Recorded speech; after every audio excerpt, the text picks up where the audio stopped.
So, two European heavyweights play out a 1-1 draw. Japan brought back down to earth by Costa Rica. Croatia make a statement and Canada are eliminated after a 4-1 defeat. And Morocco stun Belgium.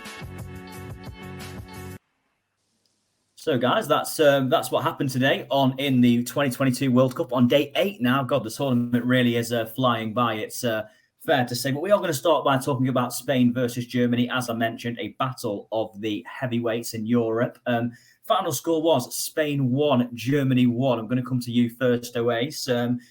When Morata gives Spain the lead, it was really looking like, it was going to be Germany. Well, they wouldn't have officially been eliminated even if they did lose this game, but they would have certainly been in big, big trouble. But Germany battled back to earn a draw. It was a very good game for me, one of the best games of the tournament so far. I don't know how you two felt about it, but obviously I got really involved in the atmosphere here in Spain as well. But Germany, all they've got to do now is beat Costa Rica, and if Spain beat Japan, they'll be through. So Germany have given themselves a lifeline, but overall, I thought this was a game of real quality. Yeah, agreed. I mean, it's been a lowish bar set, but I thought it's probably the game of the tournament so far. I think the intensity it was played at was probably more so than any other game we've seen so far, and just I guess the quality of players on shore, sorry, for either side was probably pound for pound the best we've seen so far. And yeah, like you said, after that Morata goal, I did think Spain would just show up shop and they'd ground it out for a 1-0. Partly as well because it wouldn't actually make too much of a difference to Germany whether they draw or lose this game, because even if they'd have lost a win against Costa Rica and providing Spain beating Japan, would have probably still seen them through a goal difference. So I thought Germany might even sort of try and conserve energy or to maybe cut the losses kind of thing. But fair dues to them. Like, they brought on Fulkrug, who many of us probably hadn't heard of before today, but he's made the difference. And obviously now a win on Thursday, on the through. Yeah, absolutely. Always agree with you there. And Nicholas, you've not been too praiseful about Germany, it's fair to say, especially before we went on air. I mean, Germany obviously 1 point from 2 games, not ideal for the Germans, of course. I'm sure Hansi Flick won't be too impressed, but they did have to battle down from a goal today, to get the draw. And as for Spain, though, obviously we'll touch on them now. Obviously 7-0 winners on Wednesday. You really thought they'd come into this game full of confidence. And they did for the first 15, 20 minutes or so. But to be fair to Germany, once they got into the game, it became very even. But I think it's fair to say, I think Spain will definitely factor their chances of going through now. It'll take a huge turnaround for them to be eliminated. But for Germany, still work to do, but their chances are looking better than they did after the defeat to Japan. Yeah, I mean, I don't think Costa Rica on Thursday will be an easy game. I think Spain will beat Japan. It's a bit harsh on Japan because I thought they looked really good against Germany. But yeah, I mean, as for Spain, yeah, I mean, I think they'll fancy their chances of going quite far in this tournament. They look really quite slick going forward and reasonably solid at the back. I think it was a good finish by Fulkrug. But yeah, as for Germany, I mean, I don't know. I think an early exit, either in the group stages or last 16 or 8. So I just don't think they look very good. I think they look stodgy. And as I said on my last podcast, again, old and slow, and I just think I think the end of the tournament is nigh for them. And as you said before we went on air, entering the transitional phase, and they've got a 30-plus-year-old Thomas Müller up front. I know they've got some young players like Musiala and Gnabry, but they've got a lot of sort of middling players playing that no one really knows. So yeah, I mean, I don't know whether they are going quite far, but if you compare them to a France or Spain or even us or maybe some other other maybe lesser known countries, they look way off the pace. Even though they didn't lose today. So yeah, I think they've slightly. I wouldn't say they're delaying the inevitable because they may get through, but I think I mean it depends who they get in the last 16. But yeah, I can't see them going past the last 16, to be honest. Yeah, wait, so about Spain as well, obviously. I think they've been kind of spoilt in the last couple of decades, Spain. 2 Euros and a World Cup one, of course. And since then, the last Euros they won was back in 2012. They've never really gotten very far in the tournament. I know they got to the semi-finals of the Euros in, obviously, 2021 it was played in. But it feels like Spain are starting to recreate the magic now, doesn't it, in midfield? Gavi and Pedri both look fantastic. Obviously, they will eventually have to find a replacement for Busquets, but Spain have definitely got promise in them areas. Okay, they do lack a striker. That's the one thing. Also, even though Morata, to be fair, has scored 2 goals in 2 games. So that's certainly done them no harm. But do you feel like Spain are becoming one of the favourites in tournaments once again after a few tournaments being off the pace? They've gone through that transition phase and now they're starting to look good again. Yeah, I mean, it does help where you've had generation midfielders in Xavi and Iniesta, and replace them with essentially a generation midfielders in Gavi and Pedri. Is quite uncanny how well they've managed to replace them. It's pretty demoralizing for other nations, I imagine. You know, two of the best midfielders you're ever going to see just replaced like that. So having them two in there alongside Busquets, whose longevity has been ridiculous, to be honest, is definitely help. And to be honest, the striker issue, I'm not as concerned as we might be, partly because that great Spain team didn't really feel a striker. They went with the false nine, didn't they, a lot of the time with Fabregas? I know David Villa had a role to play in there, as did Torres, but the striker situation didn't worry me too much because, as well, they're pretty defensively sturdy. So you saw last year with Pau Torres, he was probably their star centre-back, and he's not even getting a look in this tournament. So, I can see them going far this time round. Even quirks like Rodri at centre back, as you said, they'll have to replace Busquets eventually. I can just see Rodri being pushed into midfield, Pau Torres coming in, and then just cracking on this. And to be honest, Jordi Alba as well has been a bit of a, I mean, you can't really say revelation where he's been around for so long, but it kind of escaped my mind how much of an attacking outlet he was. But he's really impressed me, to be fair. So yeah, I think it's looking upwards for Spain. I mean, they haven't exactly been starved of success in the past couple of decades, but you could see the glory days returning for sure.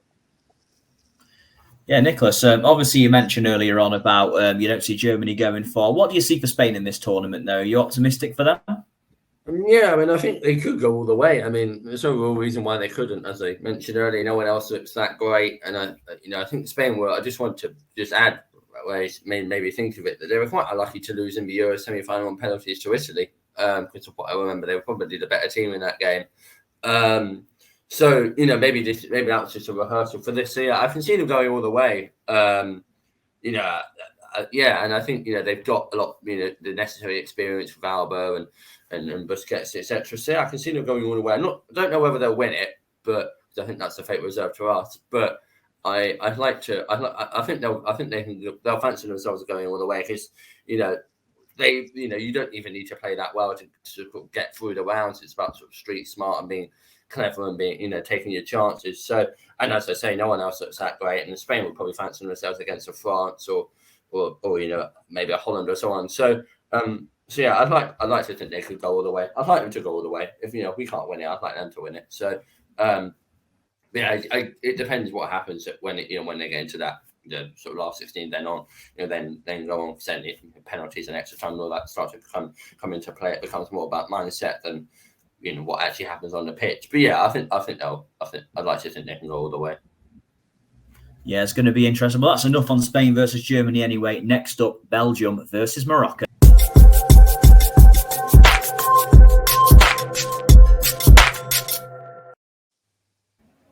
So, guys, Belgium 0, Morocco 2. Another huge upset in what's been just a crazy 2022 World Cup so far, to be honest. I say this is a big upset. Owais, Belgium's team is aging, let's be honest. It's not the same team it was 4 years ago in Russia. So many players have still got in their team they're just not the same players they were. Eden Hazard particularly comes to mind, Vertonghen, Alderweireld. Players like that just aren't the same anymore, I feel like, and that's obviously a big problem for them. But to be fair to Morocco, they've now got 4 points out of this group, not conceded a goal yet. Morocco, for me, could be a bit of a surprise package in this tournament, and I think that they were brilliant today and full value for their 2-0 win. Yeah, agreed, to be honest. Like you said, Sam, with Belgium, it's like what Nicholas touched on with Germany. It's like their time has come, their time has passed, sorry. And with Belgium, it's the same, only they haven't had a trophy to show for it. Their squad is arguably more promising than what Germany had when they did win the 2014 World Cup. I mean, there's no point even going through all of the players. We're all familiar with them, but it's just not clicked for them. And now they are an aging side. They are. I mean, sometimes you can get down to all sorts of nuances in football. Sorry, but sometimes it just comes down to if you're not not running as much as the opposition. You don't stand as much of the chance, and that's what they've fallen foul of today. And I guess even the other day against Canada, even though they got the victory, they were pretty lucky. And I think there's a bit of blame to be had at Martinez's hands as well, in terms of he's kind of selected the old guard where there are promising players coming through. You look at Wout Faes, who's in the squad. Wout Faes, sorry.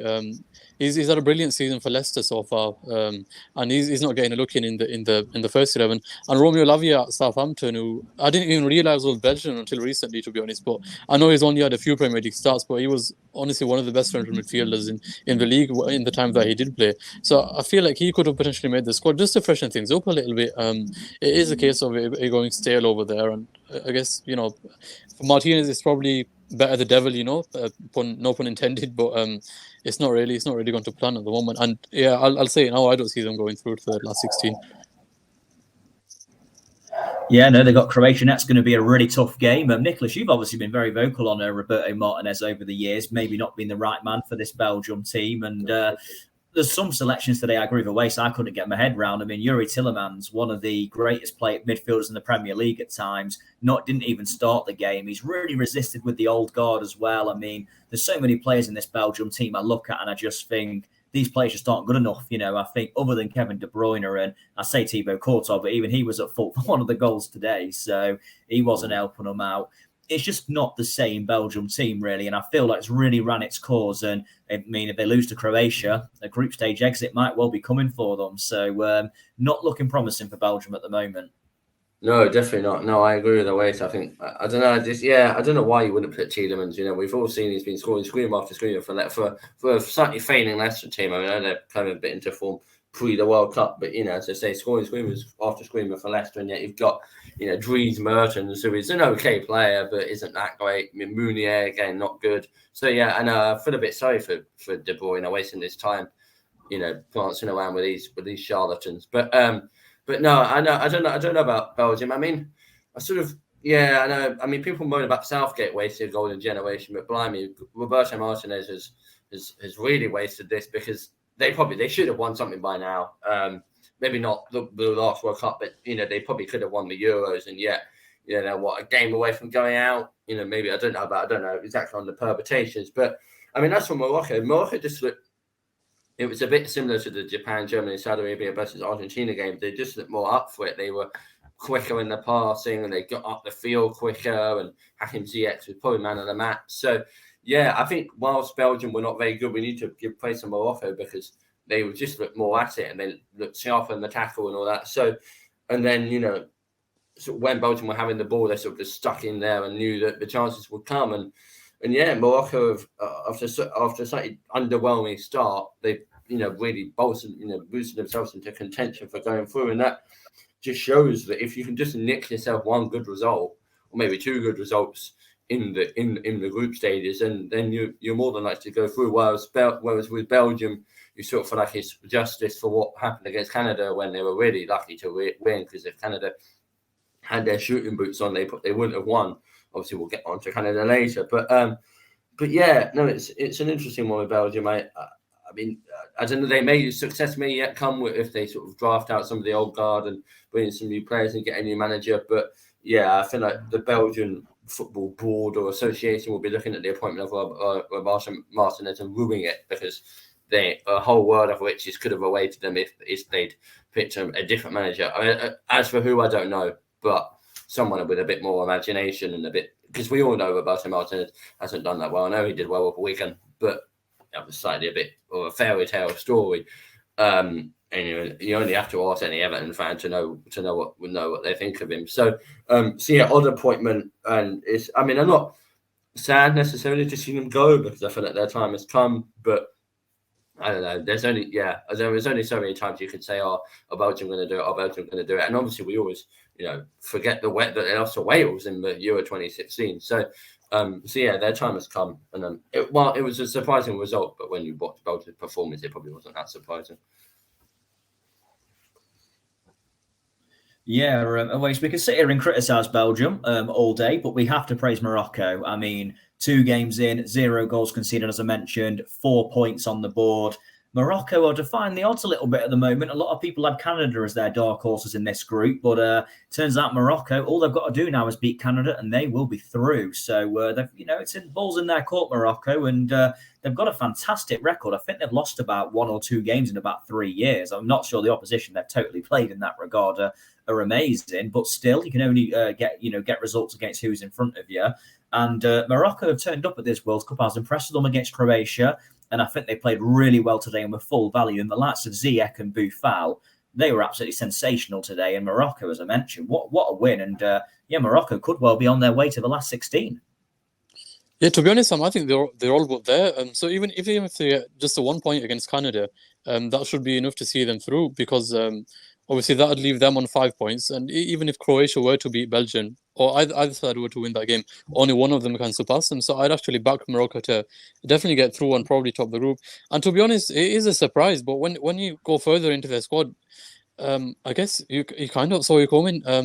So that back four they've got of Aged, Saiss at centre back, a decent enough pairing. Then you've got Hakimi and Mazraoui as the full backs respectively. That's probably as good a defence as there is if you exclude the sort of the marquee size. And then I'm glad you mentioned Boufal there, because he kind of flattered to deceive a little bit at Southampton despite the hype surrounding him when they signed him.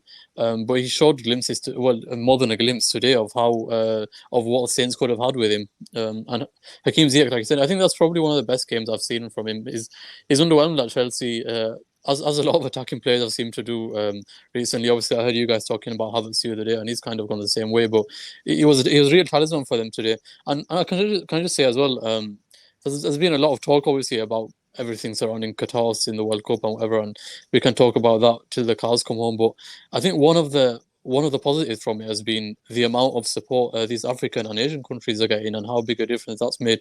I mean, that stadium was rocking today with the Moroccan fans, and you just wouldn't see that if the tournament was hosted in Europe or Latin America. So I think that should get a mention too, and that certainly pushed them over the line. I think, that crowd was something special, to be honest.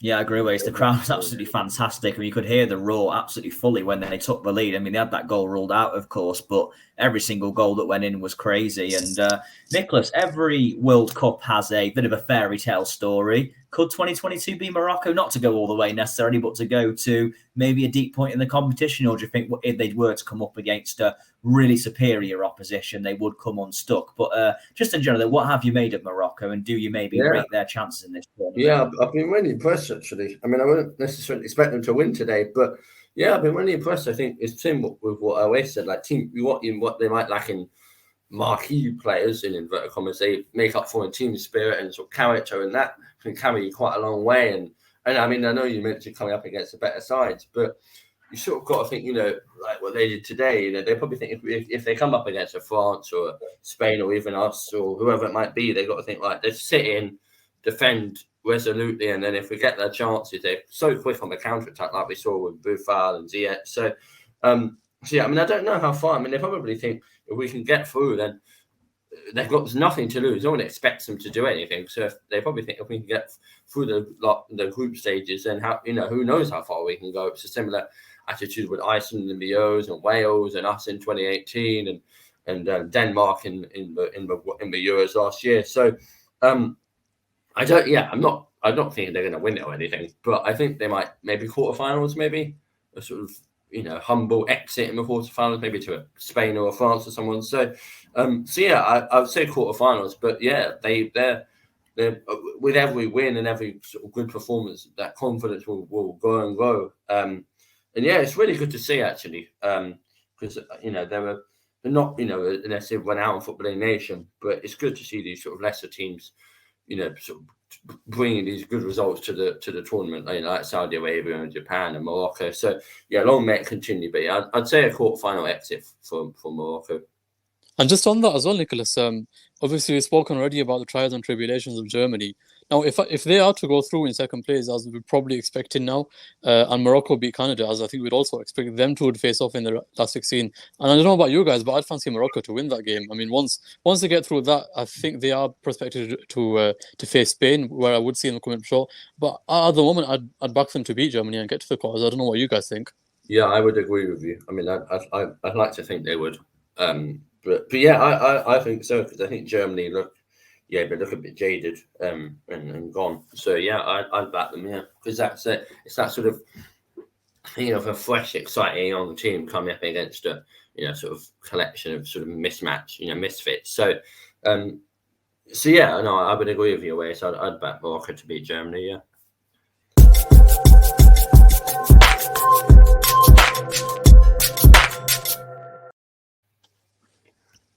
Hey guys, we are back. So the score in this game was Canada 4, Croatia 1. A really good result for Croatia. Obviously, Nicholas mentioned the other day how old Croatia at the moment, but I played some, really good result for Croatia in this game. Came from 1-0 down after a very early setback in the game as well.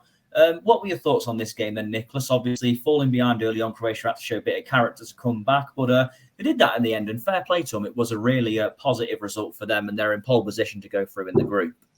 Yeah, it reminded me a bit of France versus Australia, actually. A sort of bit of a shot start to the game, but then sort of the quality and general World Cup and tournament experience shone through. I think I feel a bit sorry for Canada, actually. Really unlucky to lose against Belgium, and then that, I don't know, just sort of I don't know what it was today, because they looked really good at the start, and it sort of felt like, and I think Michael Richards said this at half time, that looked like they were going to go on and maybe get another couple of goals. But I think they're a young team, and they've haven't been at World Cup for quite a long time, so it's probably just that lack of experience. But yeah, Croatia, I mean, I'm still yet to be wholly convinced. I mean, no disrespect to Canada, but you would hope, you'd think Croatia would beat Canada. So I'm yet to be wholly convinced by Croatia, and I feel like Belgium and Germany, an R16 exit is probably awaiting them. But as for today, yeah, I mean, they look good. Luka Modric has still got it. Was probably the best player on the pitch. Kramaric is a tidy player. So yeah, it's an expected result for Croatia. I don't think anyone should be sort of getting too excited or worried about them, because as you said, they were pretty slow against Morocco, and you'd think they'd beat Canada. So but yeah, no, I think they'll go through. I don't think they'll get further than the last 16, but I think they'll go through, and it's a good result for them after, as you said, conceded after, what was it, like 1 minute or 2 minutes. So yeah, good result for Croatia. Yeah, Owais, obviously Croatia were finalists 4 years ago, but they have lost a lot of them players since, to be honest. So it's unlikely, really, that Croatia will reach that point again. But it's a really good result from them. I think they were quite slow against Morocco, really, a bit sluggish in that game, and rather fortunate to come away with a draw, to be honest. World Cup journey's over already. I think Canada were about to be a little bit of dark horses before the start of the tournament, but really, if they beat Belgium in that first game, which they very much could have, it could have been a different story. But unfortunately, ultimately, they have fallen eliminated already, and Croatia pole position to go through now. Yeah, it's a curious case with Canada. So when they scored that first goal, they did dominate for the 20 minutes after that, and I was getting ready with my permutations to kind of figure out how they top the group and how they and Morocco both go through, and getting ready to research on Holderman and sing his praises on here. But then Croatia obviously grew into the game, and I guess experience and class showed in the end. We do have to take into account the fact that this is the first time these players have been on this sort of a stage. The vast majority of them, anyway. You've got obviously Alphonso Davies in particular has probably got the most pedigree of anyone, but the rest of the team probably haven't been on this kind of a stage too many times. And that Belgium game as well, I think it took a lot out of them, because you saw after the hour mark they were a bit leggy, and that's understandable considering how much they put into that game and how mentally charged they were for it as well. That's got to play a role in determining the lethargy towards the end of the game today. But as for Croatia, I was impressed by the way they dug in, to be honest, because they were up against a pretty resolute side. Look, we all know the qualities of Modric and Perisic as well. Perisic, actually, I kind of was slightly surprised to find out that he's actually got the leading amount of goal involvements for Croatia in major tournaments, and he's got 2 or more assists today, for good measure. But I think Kramaric is somebody who obviously we're not as familiar with, given he's not played in the Premier League, but he's popped up as well where it's mattered, and I feel sorry for Canada, but I guess it is a case of the better team winning.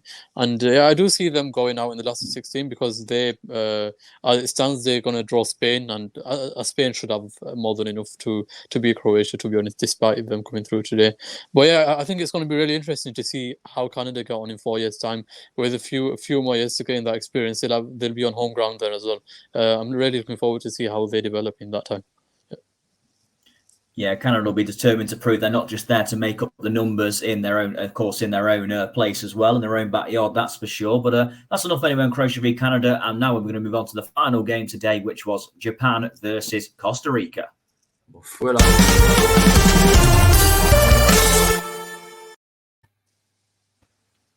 So, Costa Rica versus Japan, it ended with a 1-0 win for Costa Rica. And it's fair to say that Japan were brought back down to earth in this game after their fantastic result against Germany. It wasn't meant to be here. And I don't know, about you guys, but I certainly thought that it almost as if Japan didn't enjoy being the favourites in this game. It's almost as if they like being the underdogs. And when they were the favourites, expected to go at Costa Rica, a Costa Rica team who, let's be honest, their confidence would have been in tatters after the 7-0 defeat to Spain.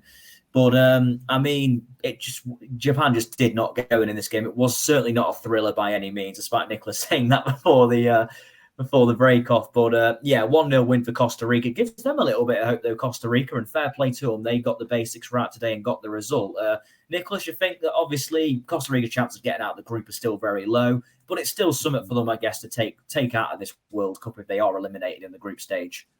Yeah, I mean, you never know, but it's hard to see them getting out of the group. But you never know because we're talking about Germany possibly getting through, having only got 1 point. So, as for Costa Rica, it just goes to show that you can still do well, even because as you say, Costa Rica confidence would have been in tatters having lost 7-0. But no, it's weird with Japan. They'll probably wear this being underdogs again in the next game against Spain. So, I still think Japan could go through. They're probably more likely to go through than Costa Rica. But I didn't see the game, but I think, it's an interesting result and good for Costa Rica. And it goes to show that whatever your situation in the World Cup in the group, you should always try and get a sort of magic moment, and Costa Rica will always remember that, and it gives them a sniff, it gives them a fighting chance, in the next round of games. So, but it's unlikely to see. It's hard to see how Costa Rica get through, but you never know. They may surprise us. Yeah, it kind of feels odd, actually, that the two teams who got, obliterated in their opening game, Iran and Costa Rica, have actually bounced back with wins in their second game because, obviously, the confidence of the two teams was going to be very low. And actually I thought Iran were fantastic against Wales, but Costa Rica equally so in this game. Yes, they weren't pleasing on the eye. They had one shot on target. They have had one shot on target in 2 games, and they've got 3 points on the board, which is all that matters. But Costa Rica, though, it's got to be said, it's a very good result for Costa Rica. And even if they do go out early of this World Cup, this is something for them to take from it, really, that they put in such a heartfelt performance, really. And it was, it was a very good result for them. But as for Japan, really disappointing day for them after such a good result against Germany. They were in pole position to go through, I think they'll be kicking themselves just on this game. Yeah, often with these sorts of games where there's a clear favourite, when there is an upset, you get the cliched question. It's always, was Team X really bad or was Team Y really good? And inevitably, the answer will come. It was a bit of both. But in this case, I really do think it was a case of Japan were just dreadful, to be honest. I didn't think Costa Rica were particularly great. I didn't really even think they deserved the win. And like you said, that goal from Fuller was the first shot on target, and that kind of went to show how little they offered.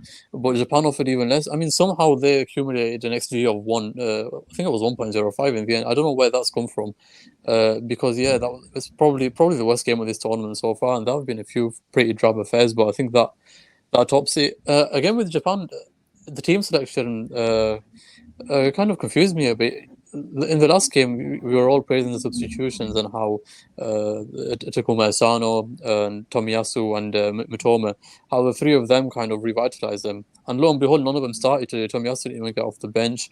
And Minamino, curiously, as well, didn't start. He came off the bench really late. I think it was about 8 minutes to go. So I think that was pretty strange, and it kind of reflected their performance as well. It was just all around pretty strange. And obviously, it doesn't help where like a seasoned pro like Mai Yoshida, he's obviously he's had a bit of a moment for the goal, and that's not helped the case either. But yeah, we're really disappointed by Japan. I thought they'd win today and qualify.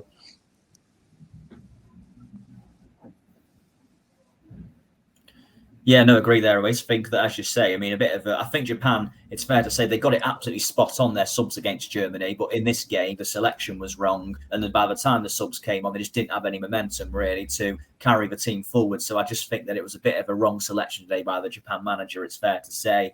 And Costa Rica took advantage of it. And as you say, I think this is definitely contender for worst game of the tournament, but did have a goal on the bright side. So at least we certainly got that to take from it. But that's enough anyway about today's action. Now we're going to move on to tomorrow's action, starting with Cameroon versus Serbia.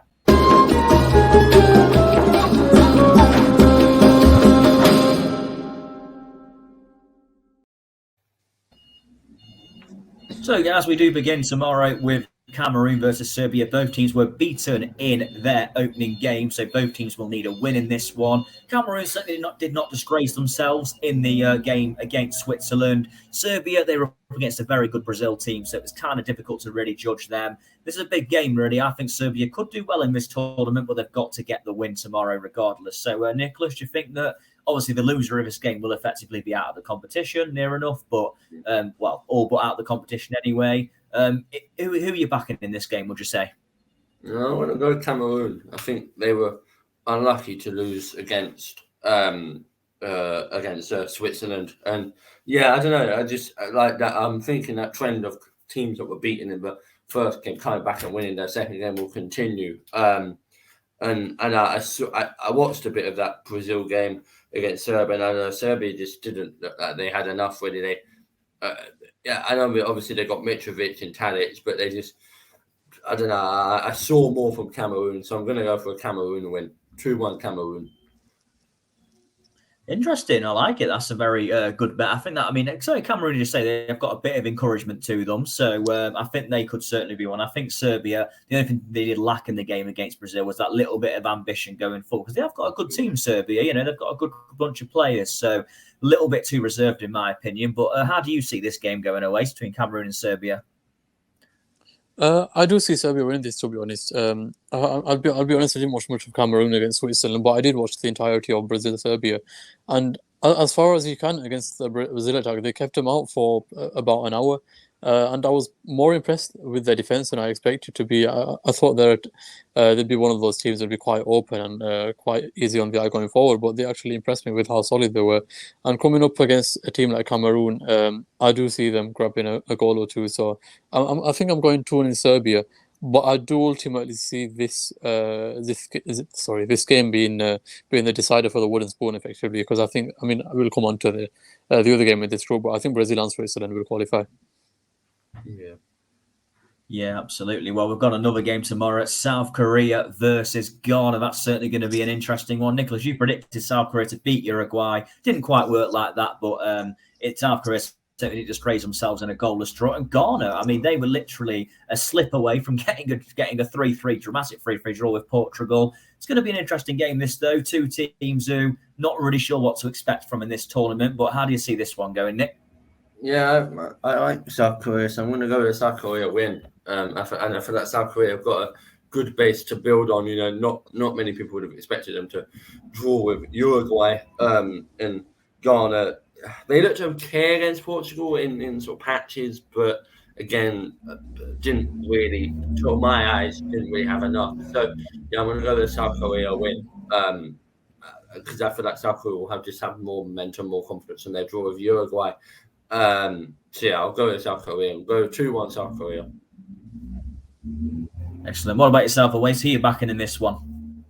I think Ghana are going to ride the high of the African wave provided by Morocco today, and come through in that game. And I'm particularly looking forward to seeing Mohamed Kudus play again, because I'd heard a lot about him before and I hadn't seen much of him, and I'm really impressed by him on was it Wednesday against Portugal? He lose track of days with this tournament, but yeah, and South Korea I wasn't too impressed with, if I'm honest. As much as Uruguay are fairly solid, I don't think South Korea offered anything. So I think Ghana probably will take this one. Excellent. I like how you guys are disagreeing on this. It's really nice. Yeah, to we're get going to say views, we've been pretty contrarian, aren't we?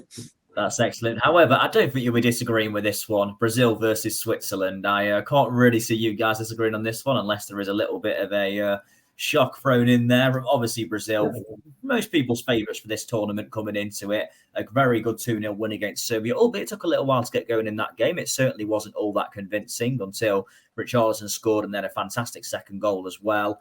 Obviously, Neymar is out for the remainder of the group stage, a bit of a blow as well. But ultimately, Nick, do you think Brazil will have too much in this one? Or do you think that possibly Serbia did get a draw of Brazil 4 years ago? So Switzerland, sorry. So it could definitely happen. What do you think of this one? Yeah, I think Brazil will win. I think my sort of trend of predicting sort of upsets can only go so far. So yeah, I'm going to go with a Brazil win. I watched a bit of that Brazil's last game against Serbia. I mean, I know they're having Neymar out. He's a bit of a sort of boost for Switzerland. Switzerland are a decent team, so it's not a foregone conclusion that Brazil will win. But yeah, I'm going to go the 3-1 Brazil win, because even the subs that Brazil brought on, like Martinelli, Jesus, etc., again looked really good. So, and I feel like Brazil are probably now favourites for the tournament. Now that Argentina are not looking very good, it didn't really look very good when they won the other day. So yeah, I'm going to go with a Brazil win. I'll go 3-1 Brazil. Excellent. What about you, Owais? You going to agree with Nicholas this time, or are you going to go for a shock Switzerland win? I will agree with the result this time, but I don't think it's going to be as easy as that. To be honest, I think Switzerland are pretty sturdy, and like you said, Sam, they did draw with them. Was it the last edition of the World Cup? Yeah, it might have been. But it was 2018. Yeah, I remember that game well. Actually, I think that might have been that was a Sunday night game. But I reckon Brazil will win, but I think it'll only be 1-0. And I think if there is a game in which they are to drop points in this group, I do see it being Switzerland. I can see them being frustrated. But yeah, I'm going to go 1-0 Brazil. Excellent. And next up, we've got probably my favourite game tomorrow, Portugal versus Uruguay. Now, maybe Uruguay aren't what they were 4 years ago. Of course, these two teams actually met in the last 16 4 years ago, and Uruguay won that game by 2-1. Nicholas, though, it's got to be said, Portugal rode their luck a bit against Ghana in the end. I mean, the first 70 minutes of that game were quite poor, to be honest. It was quite a dull game, and then it absolutely sprung into life, albeit a controversial penalty decision given in that game. But, I think that obviously Uruguay didn't get off to a great start with a draw against South Korea, a game that have really been targeting a win. So do you feel like Uruguay obviously do have to win this one, really, and it'd put them above Portugal if they did? But do you think Portugal will be a little bit too strong, or are you expecting Uruguay maybe to turn up in this game with their experience maybe and some of their great forwards? Yeah, I think Uruguay win. I'm going to go Uruguay win. I'm going to go 2-1 Uruguay. With a Cavani to score one of their goals. I like Uruguay, and I think Uruguay have sort of not quite got going at recent tournaments. But I feel like if they can get out the group and get a favourable last 16 draw, then they can go quite far, because they're a decent team. They've got some good players. I know they were a bit aging in certain positions like Godin and Cavani, but they look a decent team. They looked okay against South Korea. So yeah, I'm going to go with the 2-1 Uruguay, because I'm just not convinced by Portugal. I think, like Belgium, I think they're just a bit of a team of individuals. And they've got some really good players like Ronaldo and Felix and Silva, and it's a really, really good team. The list is endless of good players, but they don't look very cohesive, and they don't look like a very good team. And I feel like that Ronaldo interview with Piers Morgan has got to have had a negative effect, whether they say it has or not. So yeah, I'm going to go with the Uruguay win, because I don't know, something doesn't feel right about the Portugal team. Even though they won against Ghana, they were quite lucky. And yeah, as you say, if that guy hadn't slipped in the last minute, then they would have drawn, and then it would have been different. But yeah, I'm going to go with the Uruguay win. Yeah, if that goal had gone in, if he didn't slip, that would have been one of the biggest bloopers I think ever played in World Cup history for the goalkeeper. But what about you, Wes? I've got a feeling you might be disagreeing on this one as well. If it is the case, you'd all disagreed on 3 out of 4 results, which is great, because it gives a little bit of diverse to this. But what you're saying, Owais, about this game, Portugal, Uruguay, a battle of, two tournament heavyweights, I guess you could say, in the group stage. Maybe Uruguay aren't what they were, but still be a good game. And who are you saying is going to win? Yeah, I can see them cancelling each other out. Excuse me, sorry, Sam. I think it's going to be 1-1. I was going to say 0-0, but I don't want to be boring. So I think they will cancel each other out. If I had to favour a side, I probably would go Portugal, just because of how unimpressed I was by Uruguay's attacking output against South Korea. But this game, I think, essentially is going to be a kind of a battle for who doesn't face Brazil in the last 16, because whoever runs up in this group is prospective to face them. So and whoever wins the group should face Switzerland or Serbia, whichever one progresses. So I think there is quite a bit riding on this group, and I reckon whoever wins this this game will get to the quarters. Excellent. That certainly should be interesting. But that's all we've got time for on Global Goals Podcast this evening, guys. Thank you both very much for joining me. Apologies for some technical difficulties you've been having throughout the show, but we made it to the end at 40 minutes. So thank goodness for that we got all the way to the end. And another insane day of World Cup football, another upset today as well. Morocco beating Belgium, and of course 2 European heavyweights playing out a very entertaining 1-1 draw, and let's hope England can continue impress again after their 0-0 draw with the US. But that's a wrap on day 8 of the World Cup. Thank you all very much for joining me. Thank you, Nicholas and Owais, and I'll see you both soon.